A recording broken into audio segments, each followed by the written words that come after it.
The afternoon sun hung heavy over the wide, empty highway, making the hot air shimmer like glass.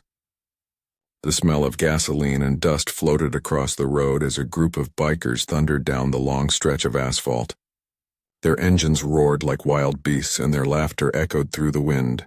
They were strong men with leather jackets, tattoos, and steel in their voices, the kind of people others usually avoided. But behind their rough looks there was kindness buried deep inside, though few ever got to see it.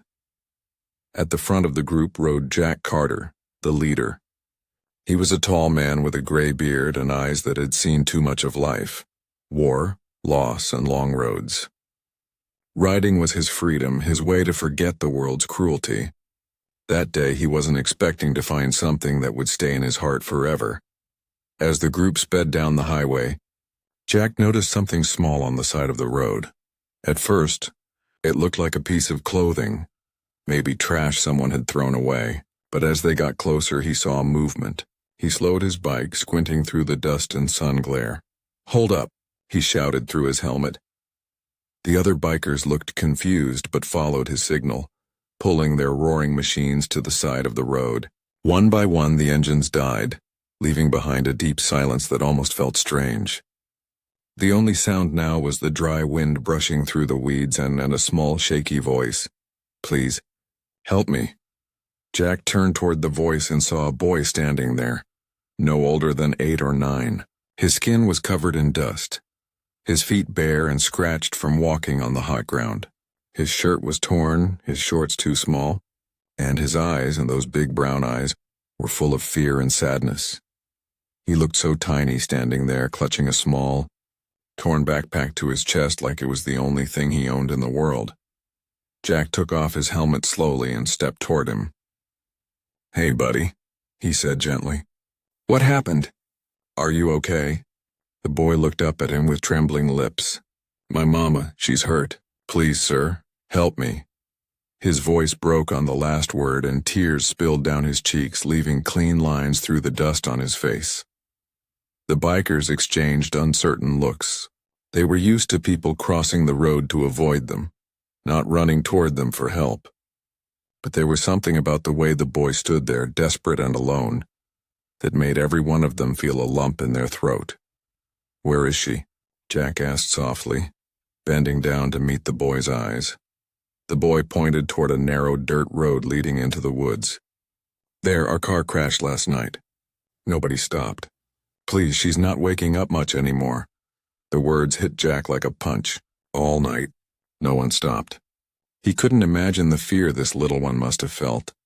A child trying to take care of his injured mother stranded in the dark. Jack stood up and turned to his group. "We're going in," he said firmly. Without a single question, the bikers nodded. They didn't care about their schedule or where they were supposed to be next. Right now there was a woman out there who needed help, and a boy who had trusted them enough to ask. Jack gently took the boy's small hand. "Lead the way, kiddo," he said, giving a reassuring squeeze. The boy nodded, tears still running down his face, but for the first time there was a flicker of hope in his eyes. He led them down the rough dirt path, the sound of heavy boots crunching behind him. The sunlight faded behind the trees as they walked deeper into the woods. The laughter from earlier was gone now, replaced by quiet tension and worry. The smell of pine filled the air, and somewhere in the distance a crow cried out. Jack could feel it. Something serious waited ahead. But no matter what it was, they weren't going to turn back. For the first time that day, the road warriors weren't chasing freedom. They were chasing a chance to save someone's life, and none of them knew that this moment, a little boy's desperate plea on a lonely road, was about to change their hearts forever. Dimmer. Narrow dirt road twisted deeper into the woods, where sunlight barely touched the ground. Dry leaves crunched under heavy biker boots as Jack and his crew followed the little boy. The sound of motorcycles was long gone now, replaced by the soft sobs of the child and the rustle of the trees. Jack kept glancing at the boy, who walked fast despite his small legs. His face was covered in dust and his hands were shaking, but he didn't stop. His only thought was his mother. Every few seconds he looked back to make sure the bikers were still behind him. "Slow down, little man," said Dave, one of the bikers, trying to keep his voice calm. "We're right here with you." The boy nodded but didn't slow. "She's just up ahead," he whispered, his voice trembling. "Please hurry." Finally, they reached a small clearing. There, beside a broken-down car, lay a woman. Her head rested on a piece of cloth, her face pale and covered in sweat. The front of the car was smashed against a fallen tree and the windshield was cracked. "Mom!" The boy ran to her, dropping his backpack and falling beside her. He took her weak hand in his own, tears already falling. "I brought help, Mama. Please wake up." Jack's chest tightened as he watched. He'd seen soldiers die in front of him before, but this was different. This was a mother and her child alone, forgotten by everyone who passed by. He knelt down beside her. "Ma'am, can you hear me?" The woman's eyes opened slightly. Her voice was faint, barely more than a whisper. "My boy," she breathed. "I told you to stay on the road." "I couldn't, Mama," the boy said through tears. "You were hurt. I had to find someone." Jack gently checked her pulse and saw the blood stain on her side. It wasn't fresh, it had dried dark red, which meant she had been hurt for hours. Maybe all night. Dave took off his leather vest and placed it under her head. Another biker ran back toward the road to get a first aid kit from the bikes. Jack tried to keep his voice steady. "You're safe now, ma'am. We're going to get you help. Just hold on a little longer." She gave a weak smile. "You stopped. Everyone just drove by." Her eyes filled with tears. "Thank you." Jack swallowed hard. He wanted to say something comforting, something that would give her hope. But his throat felt tight. Instead, he squeezed her hand and nodded. "We don't leave people behind, ever." The little boy looked up, his face wet with tears. "Will she be okay?" Jack looked into those innocent eyes and forced a small smile. "We'll do everything we can, buddy." He shouted over his shoulder. "Dave, where's that kit?" "Coming!" Dave yelled, running back with the first aid box. He knelt down, hands trembling a little as he opened it. They cleaned her wound, wrapped a bandage around her side, and tried to keep her awake. The boy watched everything, his small fingers still clutching his mother's hand. "She was trying to take me to Grandma's," he said softly. Then a car came fast. "We hit the tree." Jack looked at the broken car again. The front tire was gone and the metal was bent badly. He imagined the fear they must have felt. Trapped in the dark, the sound of crickets all around, waiting for someone to help that never came. The air felt heavy with sadness. Even the wind had gone still. Then suddenly the woman's breathing slowed. Her hand slipped a little from Jack's grip. "Stay with me," he whispered quickly. "Hey, don't close your eyes, okay? Help's coming." Dave pulled out his phone, yelling into it, "We need an ambulance. Fast. There's a woman hurt bad, Highway 73, dirt road exit." The signal was weak, but he didn't stop trying. The others fanned out, looking for better reception, waving their phones desperately. Jack stayed with the woman and the boy. The little one's tears soaked through his mother's shirt as he cried, "Please, Mama, don't go." Jack's jaw tightened. He took off his leather jacket and covered them both. "She's not going anywhere," he said softly. "We're not letting her." As the sound of sirens faintly echoed from far away, Jack looked up at the sky through the trees. He didn't know if they would make it in time, but he made a silent promise right there. If this woman lived, he'd make sure she and her boy never suffered alone again, because no child should ever have to beg strangers on the road just to save their mother. The sound of sirens was still far away. Jack looked at the woman lying on the cold ground, her face pale, her lips dry, her breathing weak. The boy knelt beside her, clutching her hand as if holding her tighter could keep her alive. Jack's heart ached at the sight. He had seen pain before, but this was different. It wasn't about blood or injury. It was about love. The desperate love of a child afraid to lose his world. "Stay with us, ma'am," Jack whispered. "Help is on the way." The woman opened her eyes slightly. Her voice was faint. "What's your name?" "Jack," he said softly. "You just hang in there, okay?" She tried to smile. "Jack, thank you." Her hand trembled and the boy pressed it against his cheek. "Mama, please don't sleep. You said we'll go to Grandma's house. Remember?" Jack swallowed hard. He could see the fear in the boy's eyes, the kind of fear that no child should ever know. He looked around and saw his brothers pacing, trying to get a signal, shouting into their phones. Dave finally came running back. "Ambulance is coming," he said, panting. "But it'll take some time. We're too far off the main road." Jack nodded grimly. "Then we'll keep her alive till they get here." He tore a strip from his bandana and pressed it against her wound to stop the bleeding. The woman winced, but she didn't cry. Her strength amazed him. "You're brave," he whispered. The boy looked up at him. "Can you fix her, Mr. Jack?" Jack forced a small smile. "We're trying, buddy. We're not giving up." He looked at Dave. "Give me water." Dave handed him a bottle, and Jack gently poured a few drops on the woman's lips. Her eyes fluttered open for a second and she whispered, "My son, take care of him." Her voice broke and tears ran down her cheeks. Jack shook his head. "No, don't say that. You'll tell him yourself when you're better." The boy clutched her arm tightly. "I don't want another family. Just want you, Mama." The forest was quiet except for the boy's sobs and the soft whisper of wind. The bikers, usually loud and full of laughter, stood silently around, their faces filled with worry. Even the toughest among them had wet eyes. One of them, Mike, took off his necklace, a small silver cross, and put it in the boy's hand. "For luck," he said softly. "It helped me once when I needed it most." The boy held it close to his chest as if it carried hope itself. Minutes passed slowly. Every second felt like an hour. The sun had started to set, painting the sky with red and orange light. Jack checked the woman's pulse again, still there but faint. He took her hand again. "Ma'am, listen to me. You've got to fight. Your boy needs you. Don't leave him, not now." Her eyes opened slightly. She looked at her son, then at Jack. "You remind me of his father," she whispered.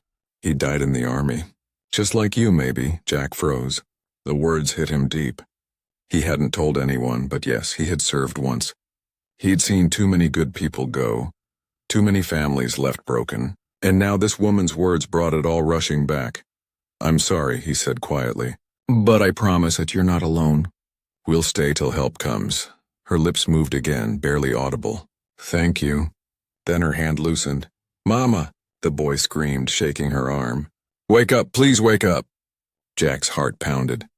He pressed his fingers to her neck and her pulse was fading. "No, no, no," he muttered, starting chest compressions. "Come on, stay with me." The boy cried harder, his small body shaking as he begged her to open her eyes. Dave grabbed the boy and pulled him close, whispering, "She's fighting, kid. She's trying." Jack didn't stop.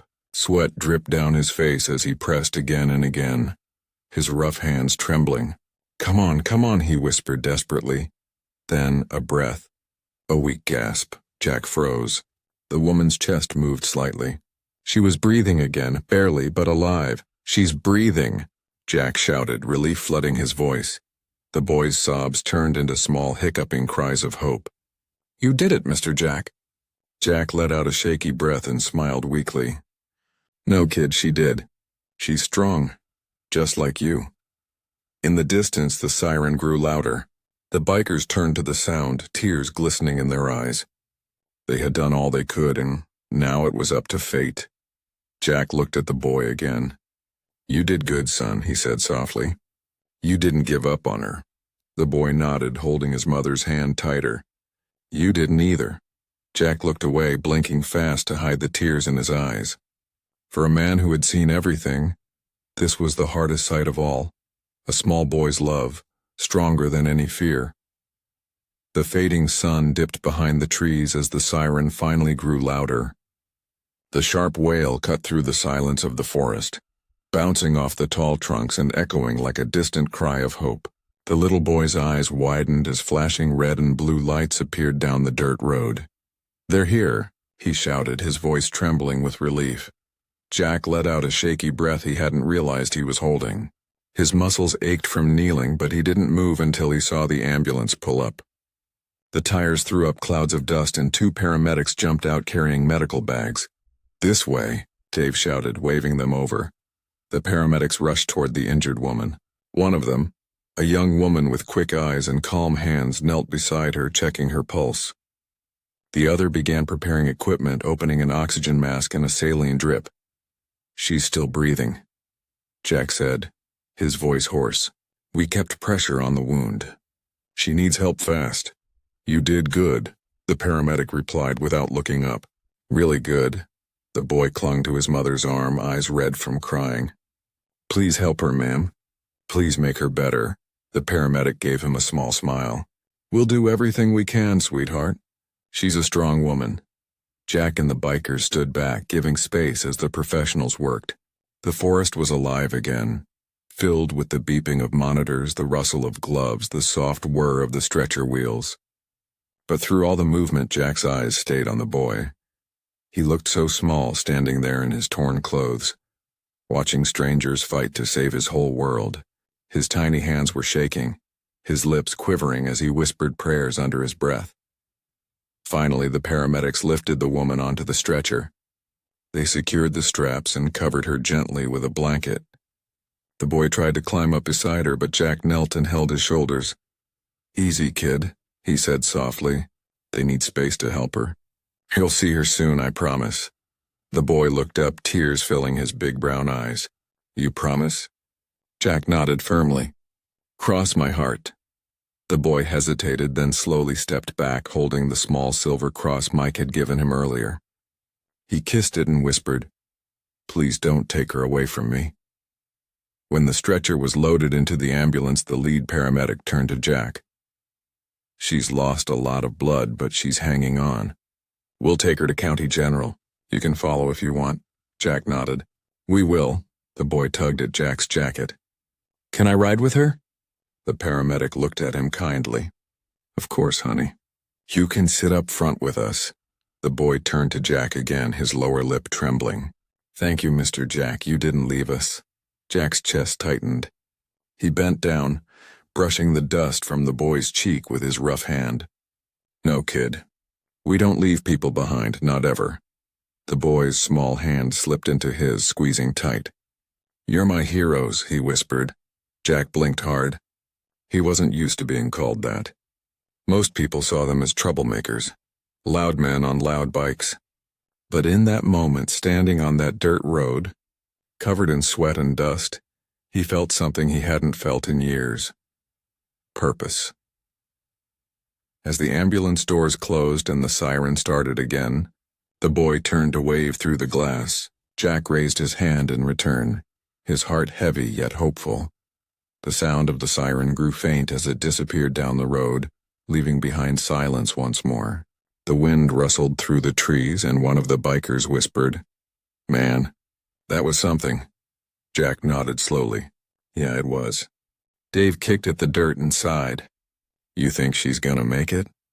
Jack looked at the empty road, still hearing the echo of the little boy's voice. "She has to," he said quietly. "That kid's heart. It's keeping her alive." The others said nothing. The night was settling in, soft, quiet, emotional. Jack finally turned to his crew. "Let's head to the hospital. They're gonna need more than luck." The bikers started their engines again. The roaring sound filled the forest, but it didn't feel wild anymore, and it felt like a promise. As they rode into the falling night, the stars began to appear one by one above them. Jack looked up briefly, feeling something stir deep inside. Something warm, something human. Because sometimes heroes don't wear badges or capes. Sometimes they ride motorcycles and stop for a small boy crying on the side of the road. The hospital waiting room was quiet except for the steady ticking of a wall clock. It was past midnight, and the soft hum of machines filled the air. Jack and his biker brother sat together in one corner, their leather jackets dusty and their faces tired. The long ride had drained them, but none of them were ready to leave. The little boy sat beside Jack, holding the same torn backpack close to his chest. His eyes were red from crying, and his small legs swung above the floor as he stared at the closed door of the emergency ward. Jack leaned forward, elbows resting on his knees, watching the boy in silence. He had seen courage before, in war, in men who fought till their last breath. But this little boy's strength was something else. He hadn't eaten, hadn't slept, yet he refused to move until someone told him his mother would be okay. A nurse walked by and gave them a small, tired smile. "They're still working on her," she said softly. "It might take a while." The boy nodded without speaking. Jack reached into his jacket pocket and took out a candy bar. "Here, kiddo," he said gently. "Eat something. You've got to keep your strength up." The boy hesitated, then took the candy. "Thank you," he whispered. He unwrapped it carefully and broke it in half, offering one piece back to Jack. "You helped me. You can have some, too." Jack's throat tightened. He took the piece with a smile. "Fair deal." For a few minutes they sat in silence, both chewing slowly, lost in thought. Across the room, the other bikers talked quietly. Dave leaned against the wall, arms crossed. "Man, I hope she pulls through," he murmured. "She will," Mike replied. "She's got that kid waiting for her. She'll fight." The automatic doors opened, and the same paramedic from the woods stepped in, still in her uniform. The boy jumped up instantly. "Miss, is my mama okay?" he asked, his voice shaking. The woman smiled softly and knelt down to his level. "She's stable now, sweetheart. She lost a lot of blood, but she's going to be all right."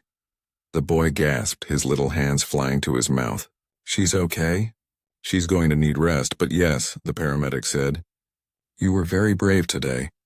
You found the right people to help you."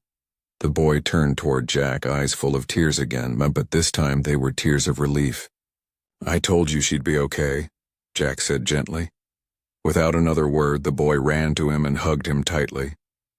Jack froze for a second, then wrapped his strong arms around the child. "You did good, son," he whispered, his voice breaking. "You did real good." The other bikers watched quietly, their eyes soft. Mike cleared his throat, trying to hide his emotion. "Man, I'm not crying," he said jokingly, but everyone could see the wetness in his eyes. The paramedic smiled and said, "She'll be moved to a private room soon. You can visit her once she wakes up." The boy nodded eagerly. "I want to see her. I won't leave her again." Jack looked down at him. "You don't have to. We'll stay right here with you." Hours passed slowly, but the group didn't leave.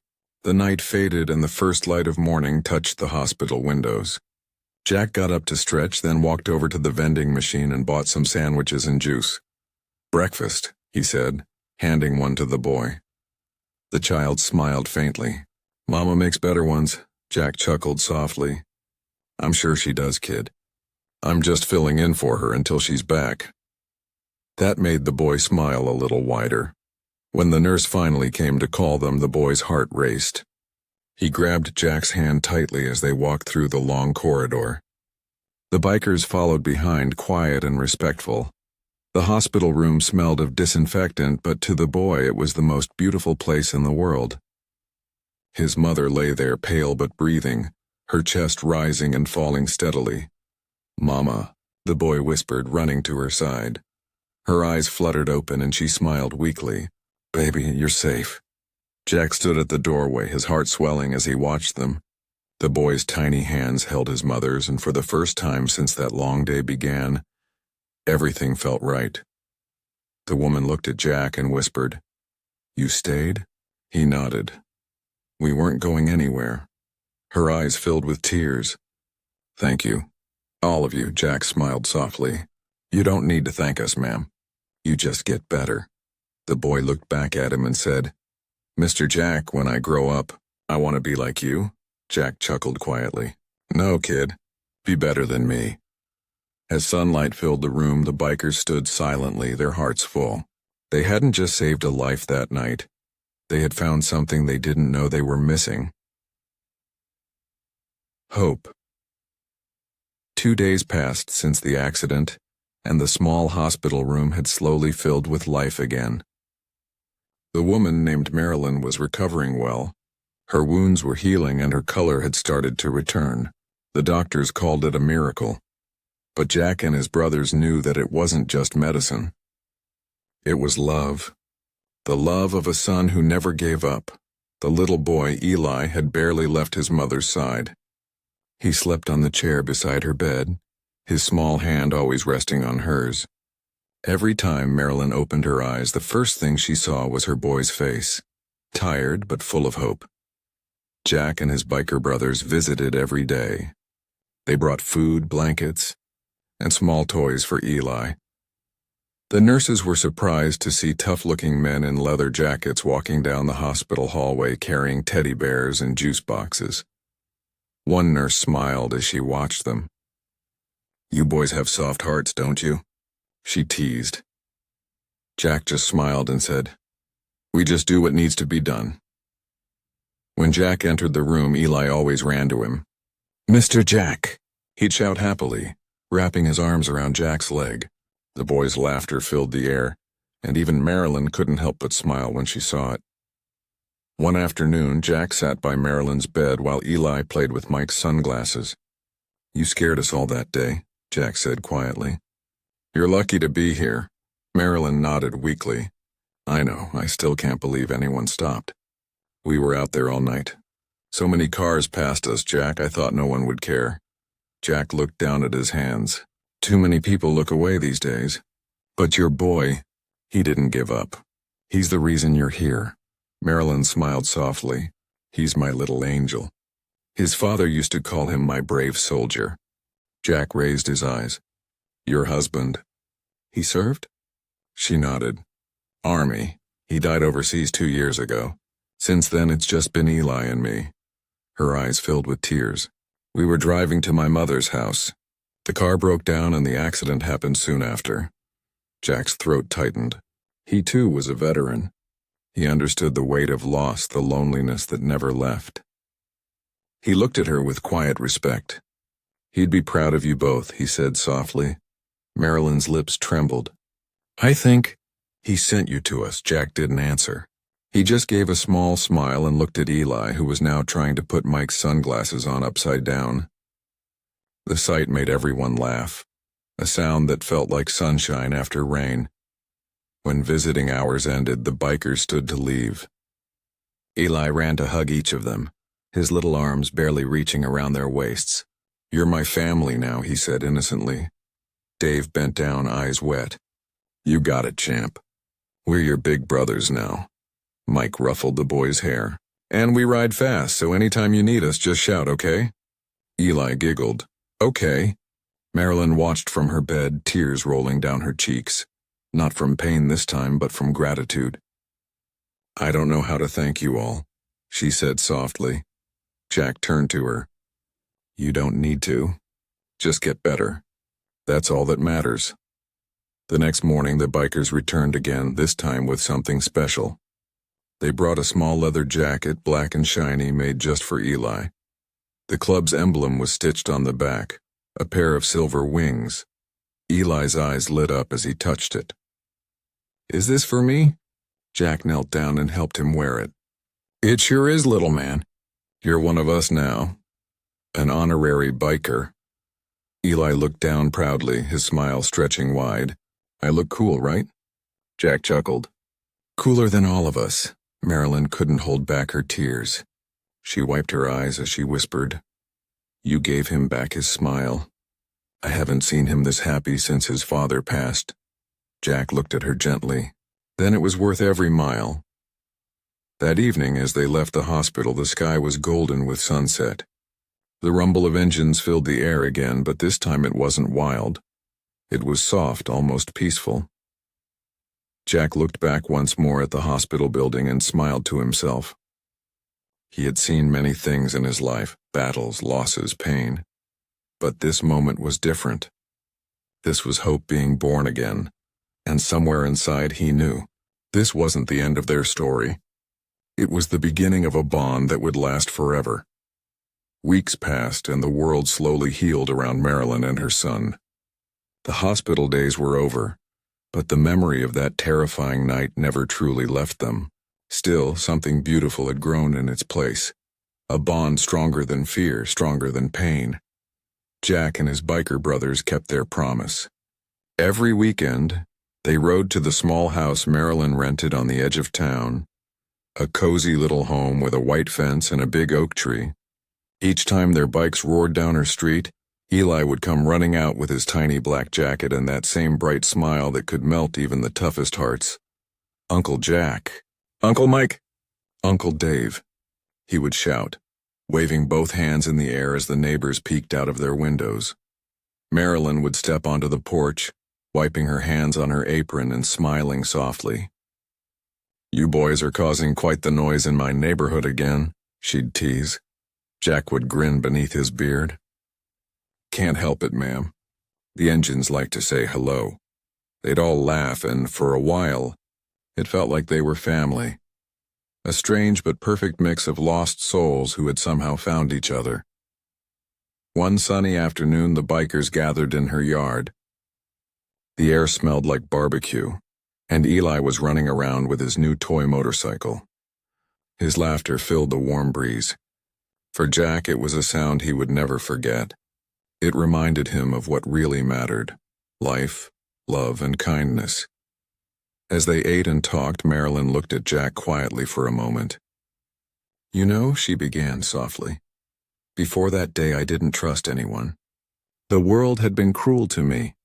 People looked away when I needed help, but you stopped." Jack's eyes softened. "Because I saw a little boy standing on the road who reminded me of something I'd forgotten, that we all need someone sometimes."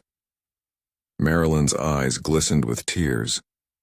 "You didn't just save us, Jack, you gave Eli hope again. And you gave me faith in humanity." The men grew quiet. Even Mike, the joker of the group, looked down, pretending to focus on his plate. Dave took off his cap, his voice thick. "We just did what any decent man should have done. But truth is, that boy changed us too." Eli, who had been listening nearby, walked up to Jack and held out a small picture. "Look, I drew this," he said proudly. It was a simple drawing. Stick figures of him, his mom, and the bikers beside their motorcycles, all smiling under a big sun. At the bottom, in crooked letters, he had written, "My family." Jack felt something tighten in his chest. He knelt and pulled Eli close, his rough hands gently resting on the boy's back. "You did good, kid. You did real good." Later that evening, as the sun began to set, Marilyn brought out a small box. "Eli and I wanted to give you something," she said softly. Inside were 7 small silver pendants, tiny angel wings with the words, "Thank you," engraved on them. "You saved our lives," she whispered. "Now wherever you go, may these wings remind you that you're someone's angel." The bikers stood in silence, their tough faces breaking into quiet tears. Jack looked at her, his voice trembling. "You didn't have to." "But I wanted to," she said gently, "because kindness deserves to be remembered." The men put on the pendants one by one. The chains glimmered in the golden light as their engines started again. Eli stood by the fence, waving his little arms. "Come back soon," he shouted. Jack revved his bike and called out, "Count on it, little man." The road always brings us home. As they rode off into the horizon, the sound of their engines echoed like thunder, not the sound of rebellion anymore, but of brotherhood and love. Marilyn watched them disappear down the road, holding Eli close to her chest. Her heart was full. Sometimes miracles didn't come with flashing lights or angels from the sky. Sometimes they came riding in on roaring motorcycles, with leather jackets, rough voices, and hearts big enough to change lives. And for the rest of her days, every time she heard the rumble of engines in the distance, Marilyn would smile through her tears. Because she knew, somewhere out there, 7 men were carrying her gratitude on their backs and one little boy's love in their hearts.